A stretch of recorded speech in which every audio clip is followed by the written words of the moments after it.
Society जो कि IAS और पीसीएस के एग्ज़ाम जो यूपीएससी और यूपीपीएससी या अदर पीएससी के एग्ज़ाम्स हैं, जहां पर भारतीय समाज आपकी सिलेबस के हिस्से के रूप में ऐड किया गया है, क्योंकि भारतीय समाज में हो रही विभिन्न घटनाक्रमों के बारे में आपको एक बेहतर तरीके से नॉलेज फुल कैसे होना है, किस तरीके की समस्याएं हैं, किस तरीके की विविधताएं हैं, किस तरीके की स्थितियां हैं, और समसामयिक घटनाक्रम और उससे जुड़ी योजनाओं को लेकर भी आपको एक अच्छी नॉलेज यहाँ पर इंडियन सोसाइटी को लेकर होनी चाहिए।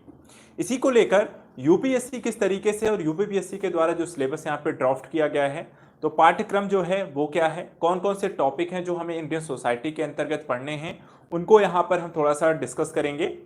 प्रीवियस ईयर में इंडियन सोसाइटी को लेकर देखा जाए, क्योंकि एक मेंस ओरिएंटेड आपका टॉपिक जरूर रहा है, लेकिन अगर हम थोड़ा सा और सूक्ष्म तरीके से इसका विश्लेषण करें तो प्री में भी कुछ क्वेश्चन आपको इसमें मिलते हैं। प्री और मेंस को लेकर इंडियन सोसाइटी का जो टॉपिक है वो किस तरीके से यहां पर पूछे गए हैं, प्री में कौन कौन से टॉपिक हैं, मेंस ओरिएंटेड कौन कौन से टॉपिक हैं, किस तरीके का एक विश्लेषण यहां पर आपको देखने को मिलेगा। बुक्स कौन कौन सी आपको यहां पर पढ़नी है, मैगजीन कौन सी आप इसके लिए प्रेफर कर सकते हैं, बेसिक कॉन्सेप्ट को या बेसिक आपकी इंडियन सोसाइटी के लिए आप क्या कवरेज कर ले सकते हैं। इसके अलावा प्रश्न की प्रकृति और रणनीति आपकी कैसी होनी चाहिए इस टॉपिक को पढ़ने के लिए, और हमारी जो क्लास स्ट्रेटजी होगी वो क्या होगी और इसमें हम किन किन चीजों को शामिल करने वाले हैं, ये सारी चीजें मैं आपको एक एक करके बताऊंगा। सबसे पहली चीज, सिलेबस क्या कहता है। देखिए, सिलेबस में जो बातें यहां पर की गई ये आपके टॉपिक्स हैं, ओवरऑल जो आपके सिलेबस का हिस्सा है। थोड़ा सा आप इसे विश्लेषण करेंगे तो आपको ये शब्द यहां पर, ये लाइंस यहां पर आपको सिलेबस में मिल जाएंगी। पहली जो लाइन यहां पर है आपको सिलेबस में, भारतीय समाज की मुख्य विशेषताएं क्या हैं, अर्थात कि इंडियन जो सोसाइटी है वो किस तरीके की सोसाइटी है, किस तरीके के कैरेक्टराइजेशन आपको इसमें दिखाई देता है। इसमें विविधता है, अलग अलग धर्मों के लोग रहते हैं, अलग अलग यहाँ पर बोलियां आपको दिखाई देती हैं, क्षेत्रीय भौगोलिक स्थितियां आपको अलग अलग इसमें दिखाई देती हैं, प्रशासनिक गतिस्थितियां आपको इसमें अलग दिखाई देती हैं, रीति रिवाज, रहन सहन, खान पीन आपका अलग अलग इसमें दिखाई देता है। इसके साथ साथ यहाँ पे जो भौगोलिक विविधता के कारण जो यहाँ पर सोसाइटी पे जो इम्पैक्ट आपको दिखाई देता है वो किस तरीके की विशेषताएं आपको होती हैं, जैसे मैदानी इलाकों में, पहाड़ी इलाकों के, तराई क्षेत्रों में, तटीय क्षेत्रों में, इस तरह की स्थितियों के बारे में भी डिस्कस करेंगे। भारत की विविधता किस तरीके से भारत के लिए यहाँ पर कार्य करती है, विविधता के क्या क्या अर्थ हैं, क्या क्या स्वरूप हैं, विविधता किस तरीके, भारतीय एकता को भी किस तरीके से देखा जाता है, किस तरीके से यहाँ पर भारतीय सोसाइटी में, इंडियन सोसाइटी में भारतीय विविधता का जन्म हुआ, किस तरीके से डेवलप हुई, और उसके बावजूद यहाँ पर किस तरीके से वर्तमान समय में ये भारतीय विविधता होते हुए भी इसमें किस तरीके की समस्याएं हैं और किस तरीके की चुनौतियों को समाधान करती, किस तरह से ये एक प्रॉफिटेबल स्थितियां भी हैं, उसको भी हम यहाँ पर पढ़ेंगे। एक इंपॉर्टेंट जो टॉपिक है, अगर हम देखें इंडियन सोसाइटी में, एक बहुत बड़ा जो इम्पैक्ट आपको दिखाई देता है, काफी सारे जो क्वेश्चन आपको दिखाई देते हैं वो इस टॉपिक से आते हैं। महिलाओं की भूमिका और महिला संगठनों को लेकर देखा जाए, वर्तमान समय में भारतीय समाज में महिलाओं की जो भूमिका है उसको न सिर्फ वर्तमान समय के आधार पर, बल्कि अगर देखा जाए तो प्राचीन काल से लेकर मध्यकालीन स्थितियों से होते हुए वर्तमान स्थिति तक आते आते किस तरीके से यहाँ पर आपको कैसे डेवलपमेंट आपको दिखाई देती है, किस तरीके से यहाँ पर इंडियन सोसाइटी का जो इम्पैक्ट आपको दिखाई देता है तो उसके बारे में महिला संगठनों की इसमें, जैसे एनजीओज हैं, राष्ट्रीय जो महिला आयोग हैं, उनकी अपनी इसमें क्या भूमिका है। जनसंख्या संबंधी मुद्दे, अर्थात भारत में देखा जाए तो विश्व की दूसरी सबसे बड़ी जनसंख्या वाला देश है, तो जनसंख्या की किस तरीके के डेमोग्राफिक डिविडेंड्स की बात भी इसमें आती है। जनसंख्या के कारण किस तरीके के प्रॉब्लम्स क्रिएट होती हैं, जनसंख्या को रोकने के लिए क्या उपाय यहाँ पर किए जा रहे हैं, जनसंख्या बढ़ने से किस तरीके की समस्याएं उत्पन्न होती हैं, ये सारे टॉपिक्स हम पढ़ेंगे जनसंख्या संबंधी मुद्दों के अंतर्गत। इसके अतिरिक्त गरीबी और उससे संबंधित विकासात्मक मुद्दों के बारे में पढ़ेंगे, जहां गरीबी क्या है, इसके मानक क्या हैं, किस तरीके से निर्धारित किया जाता है, भारत सरकार के द्वारा यहाँ पर इसको निर्धारित करने के लिए क्या क्या मानक यहाँ पर तय किए गए हैं, कौन सी समितियाँ इसके गरीबी निर्धारण को लेकर विकसित की गई। विकास के कारण गरीबी और विकास किस तरीके से एक दूसरे से इंटरलिंक करते हैं, क्या विकास के कारण गरीबी समाप्त की जा सकती है या विकास के कारण गरीबी और भी बढ़ती है। ऐसे यहाँ पर एक इंटरलिंकिंग मुद्दे भी यहाँ पर देखे जाएंगे कि गरीबी और विकासात्मक मुद्दे कैसे एक दूसरे को यहाँ पे प्रभावित करते हैं।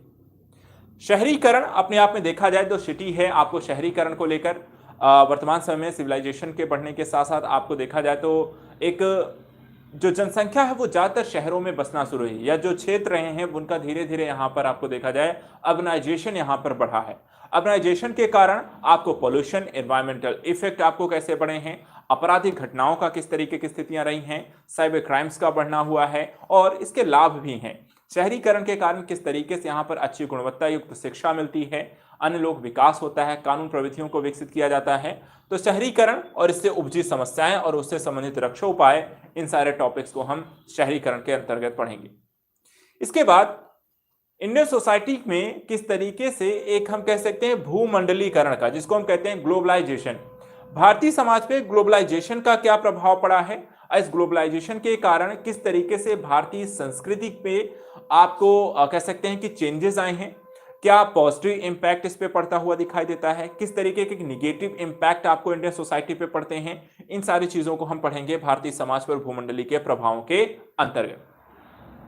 इसके अलावा सामाजिक सशक्तिकरण, जिसमें सोशल एम्पावरमेंट की बात की जाती है, जो समाज में महिलाएं हैं, बच्चे हैं, SC ST वर्ग है, अल्पसंख्यक वर्ग है, तो सामाजिक सशक्तिकरण को लेकर किस तरीके के प्रयास यहाँ पे सरकार के द्वारा किए गए हैं, कौन कौन सी योजनाएं चलाई गई हैं, आयोगों का गठन किया गया है, किस प्रकार अधिकार व शक्तियां यहाँ पे प्रदान की गई हैं, ये सारी चीजें हम यहाँ पे सामाजिक सशक्तिकरण के अंतर्गत पढ़ेंगे।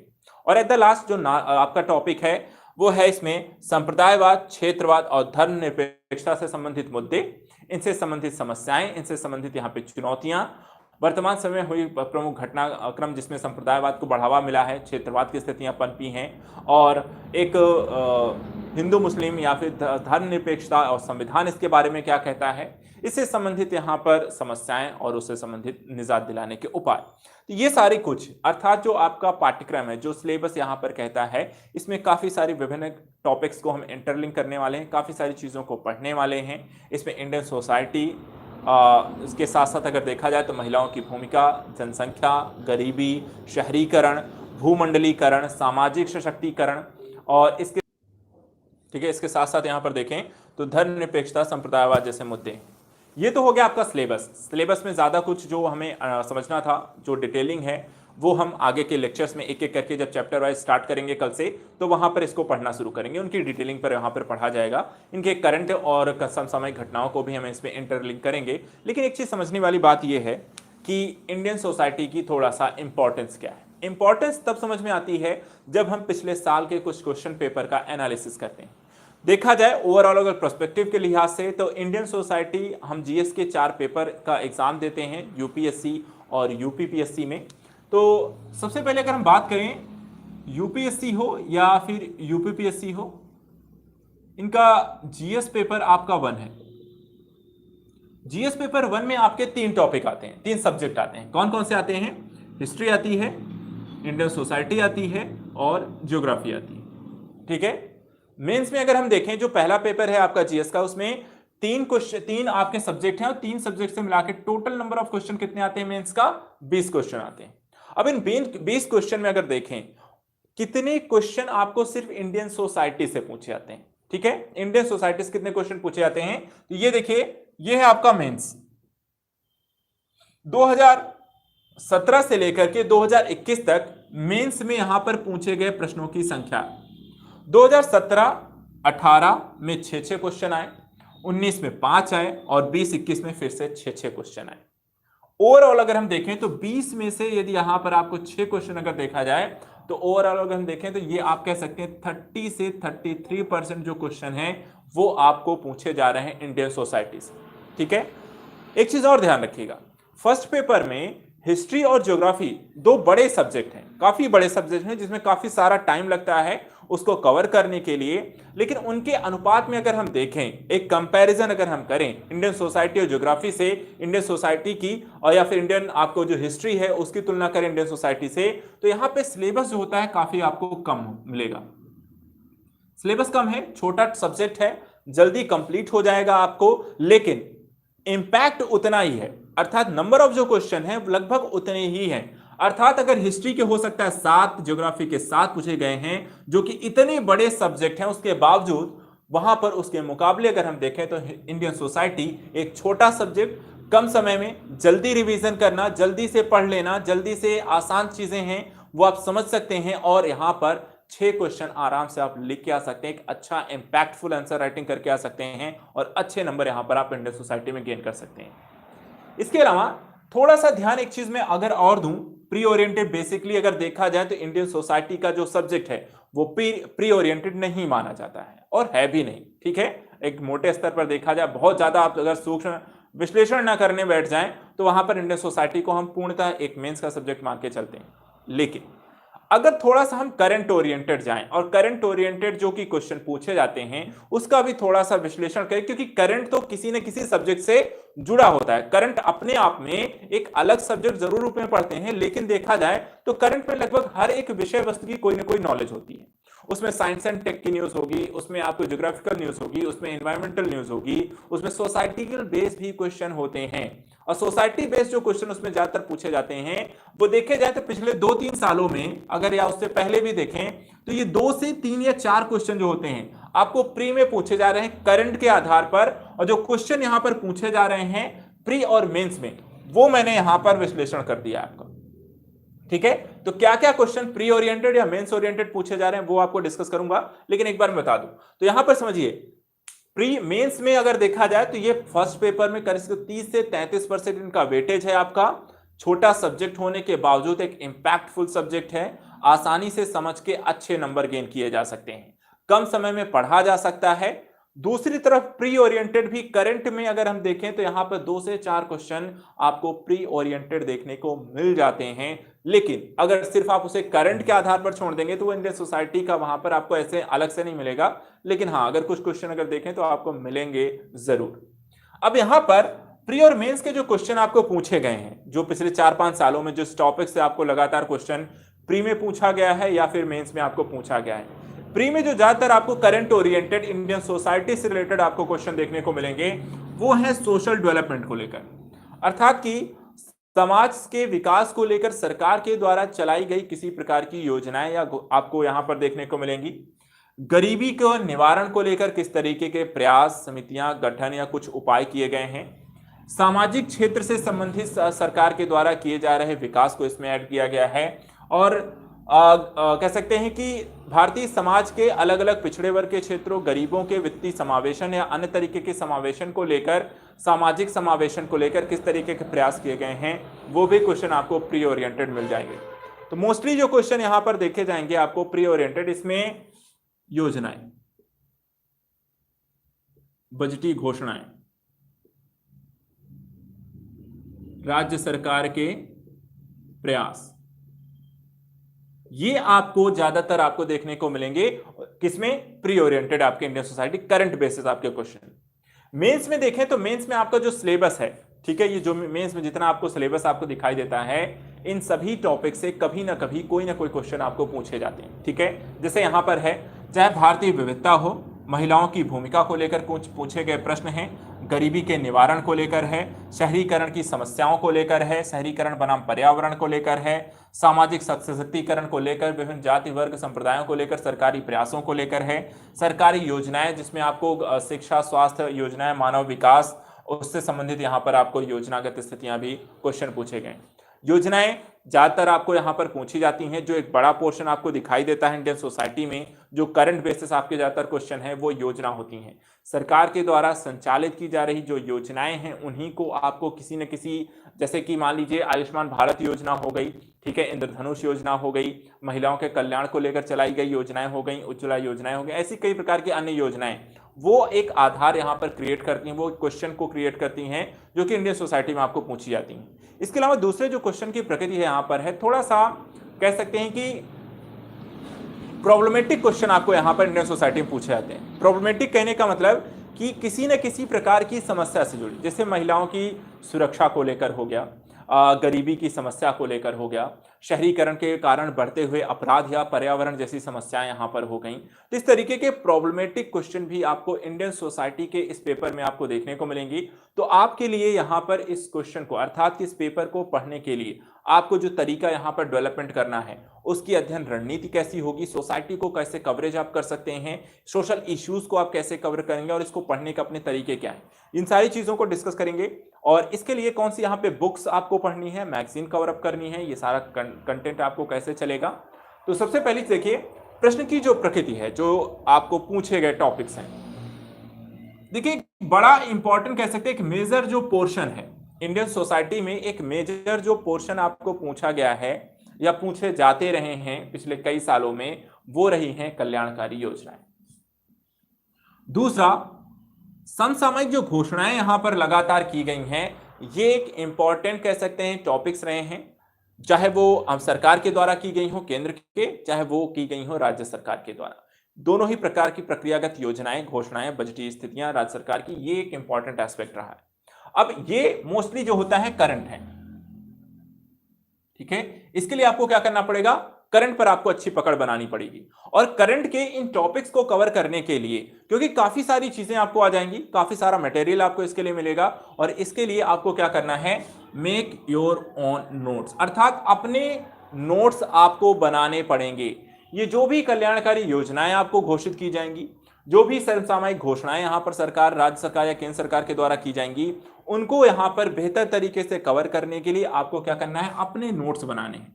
उन नोट्स को बाकायदा उस योजना को क्यों घोषित किया गया, क्या उद्देश्य है, क्या विशेषताएं हैं, किस तरीके की चुनौतियां भी हैं, उसे दूर करने के उपाय क्या हैं, इन पर्सपेक्टिव से आपको उन योजनाओं को कवर करना है, ठीक है। क्योंकि यही आपको क्वेश्चन जो होता है प्री ओरिएंटेड भी पूछे जाते हैं और मेंस ओरिएंटेड भी ये क्वेश्चन आपसे जरूर पूछे जाते हैं। तो एक चीज ये आपको जरूर यहां पर ध्यान रखना है।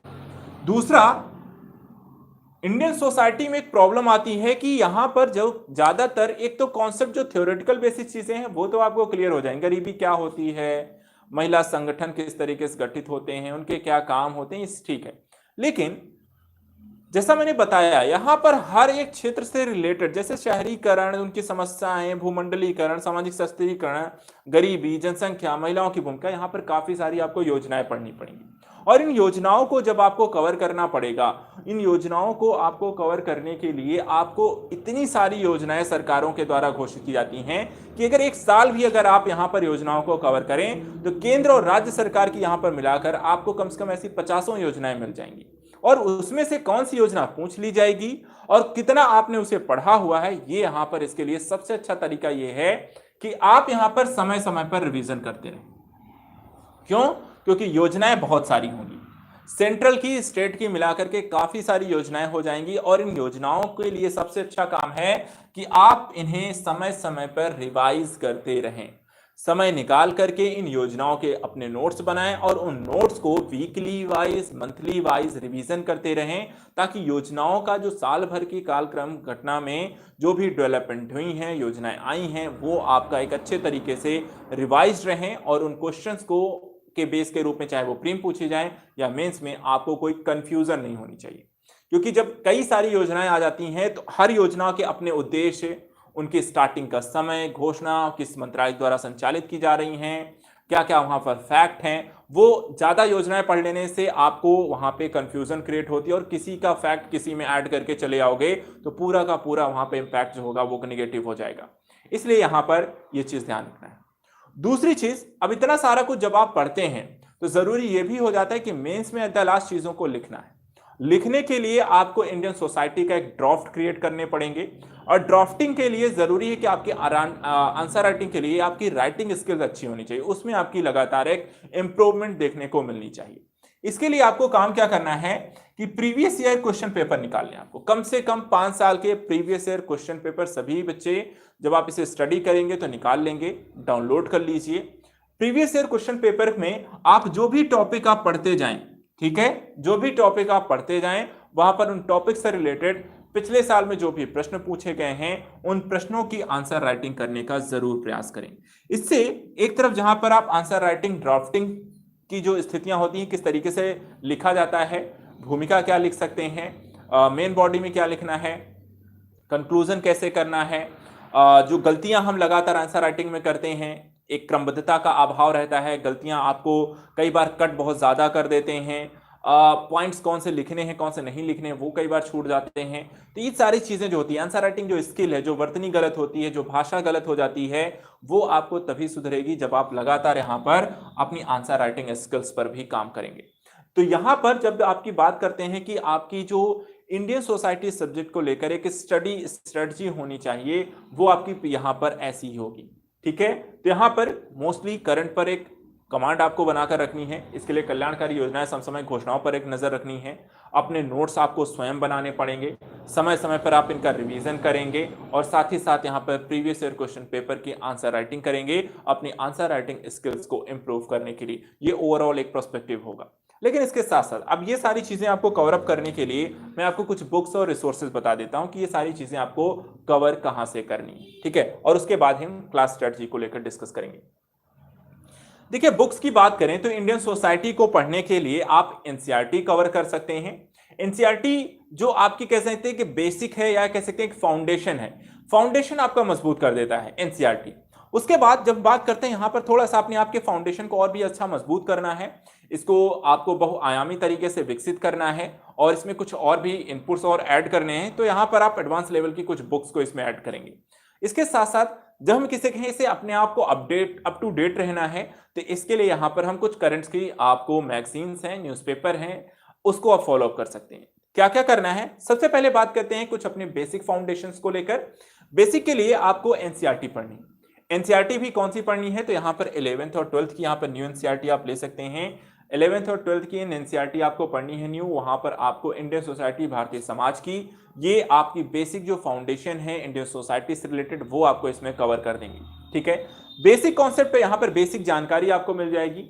भारतीय समाज क्या है, किस तरीके से डेवलप हुआ है, क्या क्या यहाँ पर व्याप्त है, किस तरीके की समस्याएं हैं, किस तरह की चुनौतियां हैं। तो एक बेसिक जो नॉलेज है आपको अपने इंडियन सोसाइटी से रिलेटेड, उसकी यहाँ पर एक अच्छी पकड़ यहाँ पर आपकी बन जाती है। नॉलेज यहाँ पर आप अच्छा गेन कर सकते हैं, समझ आप यहाँ पर विकसित कर सकते हैं। इसके बाद फिर बात आती है जब आपकी बेसिक यहाँ पर, और एक चीज और है, कम से कम इसे 2 बार जरूर पढ़ें। एनसीईआरटी को 2 बार अगर आप पढ़ेंगे, एक बार से क्योंकि काम नहीं होता है, एक बार में तो आपको बेसिकली आपको ये पता चलता है कि क्या क्या चीजें यहाँ पर एडअप हैं, लेकिन उस पर एक अच्छी पकड़, थोड़ी समझ और अच्छी बनने के लिए आप यहाँ पर एनसीईआरटी को 2 बार जरूर पढ़ेंगे। एनसीईआरटी को पढ़ने के बाद जो दूसरी बुक्स आप यहाँ पर प्रिफर कर सकते हैं एडवांस लेवल के लिए, वो यहाँ पर राम आहूजा की बुक आती है। राम आहूजा की एक बुक है यहाँ पर भारतीय समाज की, दूसरी बुक है भारत में सामाजिक चुनौतियां, ठीक है। इसके अलावा एक बुक यहाँ पे श्यामाचरण दुबे जी की आती है जो भारतीय समाज की है, ठीक है। तो भारतीय समाज की एक बुक आएगी श्यामाचरण दुबे जी की भी। इसके अलावा जो अच्छी बुक है यहाँ पे राम आहूजा की बुक आप प्रेफर कर सकते हैं। राम आहूजा की एक बुक आती है भारतीय समाज में सामाजिक जो चुनौतियां हैं, और दूसरी है यहाँ पर भारतीय समाज की।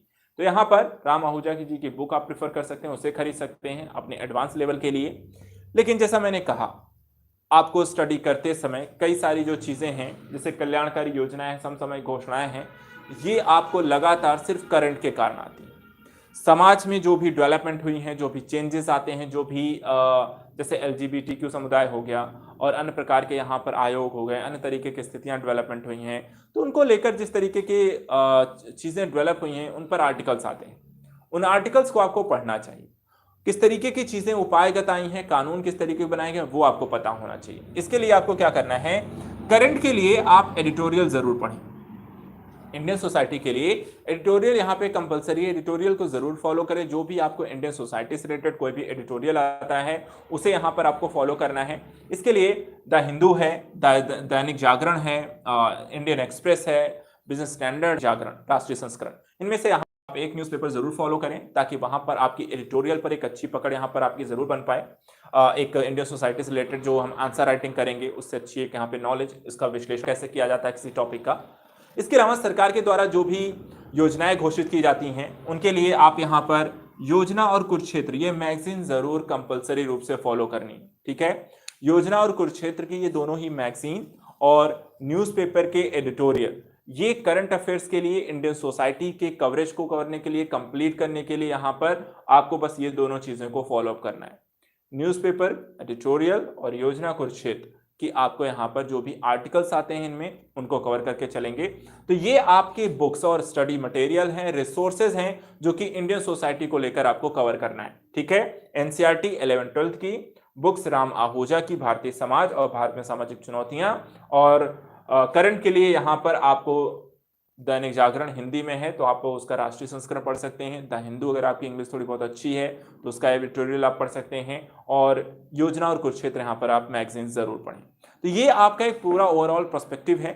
बात अब यहाँ पर करते हैं, ये आपको समझ में आ गया, हमने सिलेबस देख लिया, प्रीवियस ईयर क्वेश्चन पेपर, उनके इंपॉर्टेंस समझ ली, प्री और मेंस ओरिएंटेड यहाँ पे टॉपिक हमने देख लिए, प्रश्न की प्रकृति, उसकी रणनीतियां, और साथ साथ मैंने आपको रिसोर्सेज बता दिया। और अब एट द लास्ट हम अपनी क्लास के बारे में भी डिस्कस कर लेते हैं, जो कि यहां पर कल से हम रनिंग करने वाले हैं। इंडियन सोसाइटी की जो क्लासेस हैं, देखिए यहां पर आपको हम जो स्टडी करने वाले हैं वो टॉपिक एनालिसिस होगा। ठीक है, इंडियन सोसाइटी को किस तरीके से पढ़ा जाएगा, एक एनालिटिकल अप्रोच के तहत पढ़ेंगे। एनालिटिकल अप्रोच क्या होगा? एनालिटिकल अप्रोच का मतलब हुआ जब हम किसी टॉपिक को पढ़ना शुरू करते हैं तो उस टॉपिक क्या है, उसकी डेफिनेशंस क्या है, उसकी परिभाषा क्या है, उसका तात्पर्य क्या है, उसके बाद उसके उद्देश्य और विशेषताओं के बारे में पढ़ते हैं। ठीक है, तो टॉपिक एनालिसिस में टॉपिक क्या है, क्यों डेवलप हुआ है, इसके महत्वपूर्ण बिंदु कौन कौन से हैं, इसमें नया क्या आया है, कानून प्रविधियां क्या हैं, ये सारी चीजें। तो एक एनालिटिकल अप्रोच के तहत हम यहां पर टॉपिक वाइज इंडियन सोसाइटी को एक एक लेक्चर वाइज यहां पर हम स्टडी करेंगे, जिसमें हम अपने एनालिटिकल अप्रोच के तहत अलग अलग टॉपिक को पढ़ेंगे। दूसरी चीज, एनालिटिकल अप्रोच के साथ साथ हम इंडियन सोसाइटी में आंसर राइटिंग प्रैक्टिस भी करते चलेंगे। आंसर राइटिंग प्रैक्टिस जैसा कि यहां पर वीकली कम से कम अगर 6 दिन की क्लासेस होंगी तो हम 3 दिन आंसर राइटिंग प्रैक्टिस करने की कोशिश करेंगे, या 2 दिन तो यहां पर कंपलसरी रूप से आंसर राइटिंग कराई जाएगी क्लास में ही, अंतिम 10 मिनट में। ठीक है, हम स्टार्टिंग के अपने घंटे, जो 1 घंटे 20 मिनट या 1 घंटे 30 मिनट की क्लास होगी, उसमें स्टार्टिंग की क्लासेस होंगी और उसके लास्ट के 10 से 15 मिनट हम एक आंसर राइटिंग प्रैक्टिस करेंगे। इसके माध्यम से यहाँ पर एक अप्रोच आपको डेवलप करनी है, आंसर राइटिंग स्किल्स को इंप्रूव करना है। साथ ही साथ यहाँ पर डेली बेसिस पे आपको एक क्वेश्चन जरूर दिया जाएगा, ताकि आप एक आंसर राइटिंग यहाँ पर रेगुलर बेसिस पे करते चलें। इससे आपको न सिर्फ सब्जेक्ट की नॉलेज होती है, बल्कि साथ साथ आपका रिवीजन स्किल्स भी बेहतर होंगे और आपके आंसर राइटिंग स्किल्स और इंडियन सोसाइटी की आंसर ड्राफ्टिंग भी आप यहाँ पर करना सीखेंगे। इसके अलावा रिवीजन का काम आपको करना पड़ेगा डेली बेसिस पर। जितना भी आपको पढ़ाया जाएगा, 1.5 घंटे की क्लासेस होंगी और 1.5 घंटे की क्लासेस के बाद आपको आधा घंटा 45 मिनट जरूर निकालिए रिवीजन के लिए। जो क्वेश्चन दिया गया है उसके आंसर राइटिंग कम से कम 1 घंटा निकालेंगे। 1 घंटे में आप रिवीजन और आंसर राइटिंग दोनों भी यहाँ पर कर सकते हैं। तो इतना काम आपको घर बैठे यहाँ पर एक होमवर्क के तौर पर दिया जाएगा। क्लासेस करने के बाद 1 घंटा रिवीजन और आंसर राइटिंग करने के लिए भी आपको निकालना है। ये कंपलसरी रूप से 1 घंटा आपको अपने लिए, अपनी बेहतरी के लिए और इस सब्जेक्ट पर अपनी अच्छी कमांड हासिल करने के लिए आपको बनाना है। डाउट क्लियरेंस जो होंगे वो क्लास के दौरान भी होंगे, और अगर आपको कोई भी डाउट, जैसे कि मान लीजिए कोई टॉपिक पढ़ाया गया तो वो आप वहाँ पर कोई शब्द नहीं समझ में आया, उसका तात्पर्य नहीं समझ में आया, तो वो आप पूछ सकते हैं क्लास के दौरान। यदि आपको कोई चीज़ें हैं पढ़ने के दौरान उस समय क्लास में क्लियर हो गई हैं या आपने नहीं पूछ पाए हैं, तो आप अगले दिन की क्लास में आप पूछ सकते हैं मुझसे। टॉपिक को जब आप रिवीजन करें, वहाँ पे कोई डाउट रह जाता है या कोई चीज़ समझ में नहीं आई है, तो आप अगले दिन के लेक्चर में आकर मुझसे पूछ सकते हैं। तो डाउट क्लियरेंस का काम भी हम वहाँ पर लेक्चर वाइज करते चलेंगे, ताकि सब्जेक्ट पर जो कि कमांड एक रहे, जो कि पकड़ होनी चाहिए आपकी सब्जेक्ट पर, वो वहाँ पर लगातार बनी रहे और उस पर आप एक अच्छा स्कोर यहाँ पर कर सकें। क्योंकि सब्जेक्ट के समाप्त होने के साथ साथ जो उद्देश्य हमारा है, सब्जेक्ट की समाप्ति के साथ ही साथ आप उस सब्जेक्ट पर एक अच्छी पकड़ बना सकें। और एट द लास्ट, क्लास का जो टाइम है यहाँ पर 6 डेज इन अ वीक, अर्थात मंडे टू सैटरडे आपकी क्लासेस रहेंगी।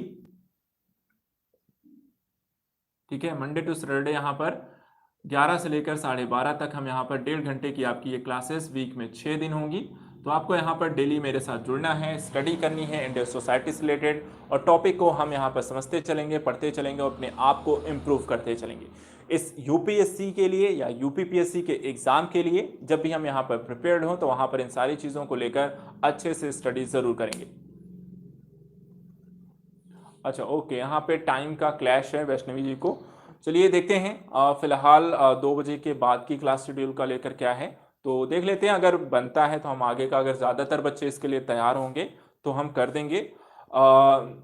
फिर तो उसके बाद में फिलहाल अभी 1-2 दिन चलता है, क्लास स्टार्ट करेंगे। उसके बाद अगर देखते हैं ज़्यादातर बच्चों को अगर प्रॉब्लम है, 1 से ज़्यादा अगर आप क्लास ले रहे हैं, तो फिर इसके बारे में सोचेंगे टाइम चेंजेस के बारे में, क्या हो सकता है, कौन सा टाइम यहाँ पर आपके लिए बेटर रहेगा। फिलहाल के लिए हमारा जो शेड्यूल है क्लास शेड्यूल का अभी यही है, तो इस हिसाब से हम क्लासेस आपको रनिंग करेंगे, स्टार्टिंग करेंगे, बेसिक सारी चीज़ों को कवर अप किया जाएगा। जो चीज़ें आपको पढ़ाई जाएंगी वो साथ साथ आपको लेकर चलना है। और इंडियन सोसाइटी, जैसे मैंने कहा, आपके मेंस के लिए जीएस पेपर 1 में एक बहुत बड़ा इंपॉर्टेंट सब्जेक्ट है, जो कि आपको कम समय में एक बेहतर तैयारी करा सकता है और आपको एक अच्छे नंबर यहाँ पर ज़रूर स्कोर कर सकता है। इस चीज़ को ध्यान रखना है। जो बातें यहाँ पर कही गई हैं, कॉपी, पेपर, पेन एक तैयार कर लीजिएगा कल के लिए। पेपर जैसे मैंने कहा कि A4 साइज़ का कॉपी ज़रूर लेना है। या आप व्हाइट पेपर खरीद सकते हैं उसके लिए। और यहाँ पर दोनों साइड में लाइन जरूर खींच लीजिएगा, जो भी कंटेंट आपको लिखाया जाएगा इनके बिटवीन आपको लिखना है, ठीक है। बाकी नोट्स यहाँ पर अच्छे बनेंगे, नोट्स जो भी आपको बनवाए जाएंगे वहां पर आपको जब तक हम पढ़ाएंगे उसमें आपको सारी चीज़ों को समाहित रहेंगे, आपके नोट्स निचोड़ रहेंगे काफ़ी सारे मल्टीपल रिसोर्सेज का, नोट्स को ही रिवीजन करना है। सहायक सामग्री के तौर पे एक आपको बुक यहाँ पर अपने साथ एक प्रेफर ज़रूर कर लेनी है, बुक खरीद लीजिएगा। और उसके साथ साथ आपको क्लासेस में रेगुलर ज़रूर रहना है, क्योंकि रेगुलर यहाँ पर रहेंगे तो क्लास के दौरान जो भी समस्याएं आती हैं, टॉपिक्स रिलेटेड जो भी प्रॉब्लम्स आएंगी वो हम साथ साथ मिलकर यहाँ पर फिनिश करते चलेंगे और साथ ही साथ यहाँ पर आगे बढ़ते चलेंगे। बाकी कोई भी दिक्कत होगी सॉल्यूशन उसका मेरे साथ आप मिलकर के करते चलेंगे सारी चीज़ों को प्रिपरेशन करने के लिए। तो आज के लिए इतना ही, कल यहाँ पर सेम टाइम मिलेंगे, टॉपिक्स को स्टडी करेंगे और नए सिरे से यहाँ पर इंडियन सोसाइटी का पहला लेक्चर, एक इंट्रोडक्शन टॉपिक के साथ हम स्टार्ट करने वाले हैं।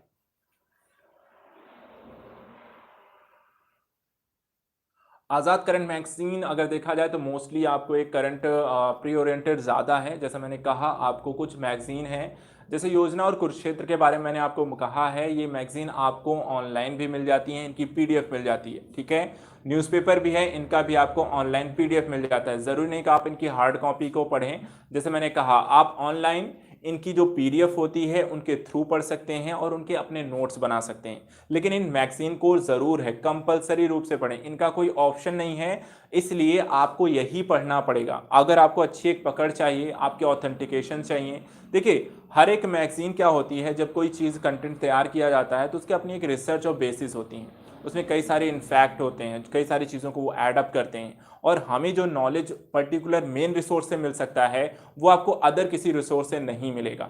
इसलिए यहाँ पर जो सबसे ऑथेंटिक रिसोर्स हैं और सबसे सही चीज़ें जो हमें पढ़नी है, क्योंकि ये आपको कोई शॉर्टकट नहीं लेना है, हमें जो चीज़ें पढ़नी है इस एग्जाम के लिए जो सबसे ज़रूरी पहलू है हमें उन्हीं पर ध्यान देना है। इसलिए योजना कुरुक्षेत्र कंपलसरी है, आपको यही पढ़ना है, इसके लिए कोई अदर ऑप्शन नहीं ढूंढने हैं। योजना कुरुक्षेत्र बोला गया है तो वही पढ़नी है।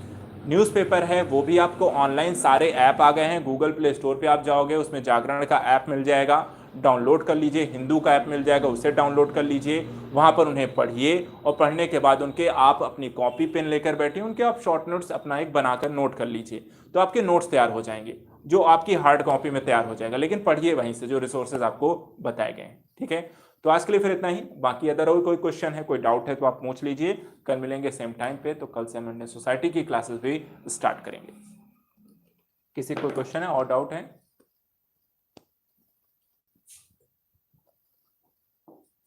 चलिए ठीक है, तो आज के लिए इतना ही, फिर मिलते हैं आपको कल सेम टाइम पे बाकी सारी टॉपिक्स को, इंडियन सोसाइटी को नए सिरे से पढ़ने के लिए, जो आपके आईएएस और पीसीएस के सिलेबस को कवर अप करने की एक रणनीतिक एनालिटिकल अप्रोच के साथ। Thank you so much, good luck.